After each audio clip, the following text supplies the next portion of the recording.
Today has been an extraordinary day. The excitement and energy at the conversations at EFNI and the conversations this evening have been really, really wonderful. For me, fundamentally, it's been about how we create new audiences for reading, how those people who currently don't think reading is for them can actually pick up a book and enjoy a book. And the way through from all the conversations we've been having is find ambassadors, brands, businesses, all sorts of people who can talk to new audiences in ways which people like me, librarians, can't.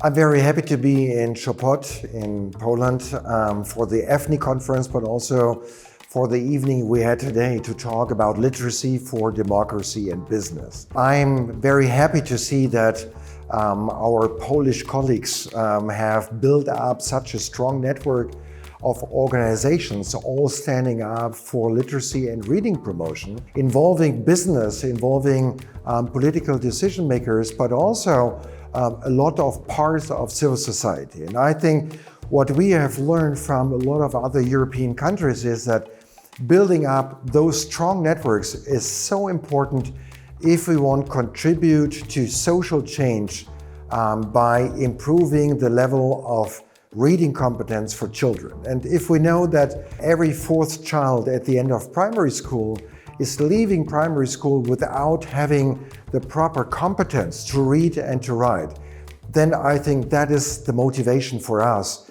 to build those networks and to become very active in Poland and in all other countries in Europe. I think it's really about understanding what your individual strength is and your capability. So across the pledge, many different companies take action in many different areas, be it using their skills on consultancy or books that they donate to schools. So some of the advantages about doing it is actually the collective action. So lots of businesses joining together can reach thousands of consumers, thousands of employees and thousands of young children. It can also raise the profile on an issue. So businesses coming together to raise a profile of research or policy is very, very powerful.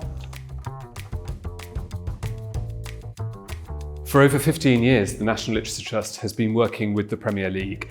The group of people we're most concerned about, the group of people we most want to reach, are young men. They're statistically less likely to read for enjoyment, and they're statistically less likely to gain good literacy attainment.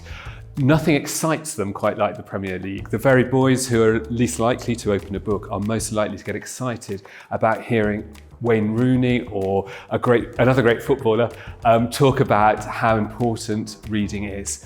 It's not just a programme which has worked with football though, we've also worked with rugby and we've worked with cricket. Sport really has got the potential to turn a whole cohort of young people onto reading. I am Chief Executive of the National Literacy Trust in the United Kingdom. Our mission is to allow everybody, particularly those people from disadvantaged communities, to fulfil their potential with the literacy skills they need. That means working in depth in some of the poorest and most challenging communities of the United Kingdom. That means working with children before they start school. That also means working in every prison, every young offender institution, every place where there are large groups of adults with low levels of literacy. We're very, very fortunate to have great business partners. We've been talking today about the 109 business partners who work with us. We're also very fortunate to have a huge cohort of fantastic ambassadors, champions who believe in our work, and perhaps the greatest of those champions is our patron, Her Majesty the Queen. Queen Camilla has been involved in the work of the National Literacy Trust for over a decade. We're very, very proud that she champions our work and takes such a strong interest in it.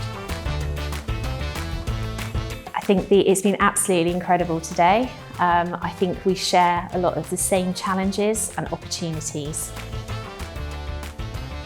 Anybody needs to create more readers is a belief in the value of reading. I've seen that this organisation has that commitment and that belief. And I think from today, I hope from today, we've shared ideas. And one of those key ideas has been about the growth of business partnerships, the way in which by ourselves as non-governmental organisations, we can do so much good, but actually harnessing our passion to the purpose and the resources of industry and of the business community can magnify the impact of our work hugely.